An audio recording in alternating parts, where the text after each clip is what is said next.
अस्सलाम वालेकुम फ्रेंड, क्या हाल चाल हैं? ठीक ठाक हो? अल्हम्दुलिल्लाह आप सब ठीक होंगे, अल्लाह की अमान में होंगे। जहाँ रहें खुश रहें, आबाद रहें, मुस्कुराते रहें, खिलखिलाते रहें। आज हम आपको दिखाने के लिए आए हैं, ये अभी हम सेवन शरीफ से जा रहे हैं, जिसे शहबाज कलंदर भी कहते हैं। हमारे सिंध का सेवन शरीफ, उससे हम गुज़रते हुए जा रहे हैं। आज हम इस सेवन शरीफ की आपके जो बहुत ही बड़े पहाड़ हैं उनकी सैर कराएंगे। हम बाय रोड जा रहे हैं, आप देख सकते हैं कि बहुत ही प्यारे प्यारे पहाड़ आगे आने वाले हैं, आपको बहुत ही अच्छे लगेंगे।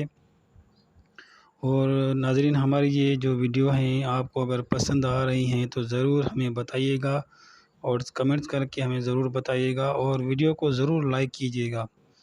और आप बहुत ही प्यारे फ्रेंड हैं, आपको अल्लाह ताला खुशियाँ नसीब अता फ़रमाए, ढेर सारियाँ खुशियाँ नसीब फ़रमाए। अगर ये वीडियो आपको अच्छी लग रही है तो हमें ज़रूर बताइएगा। अभी हम पहुंचने ही वाले हैं। ये अभी हम सेवन सिटी से जा रहे हैं। अभी ये सेवन सिटी है, आप जो देख रहे हैं वो लाल शहबाज कलंदर का शहर है जो आप अभी देख रहे हैं। हम इससे अभी ऐसे आगे आपको दिखाएंगे, बहुत बड़े बड़े पहाड़ आएंगे, वो आपको बहुत ही अच्छे लगेंगे। कितने बड़े पहाड़ हैं, इस खुदा ने कैसे बनाए हैं, मेरे रब करीम ने। बहुत ही बड़ा हमारा परवरदिगार है। आप आगे जाके देखें, बहुत मज़ा आएगा आपको।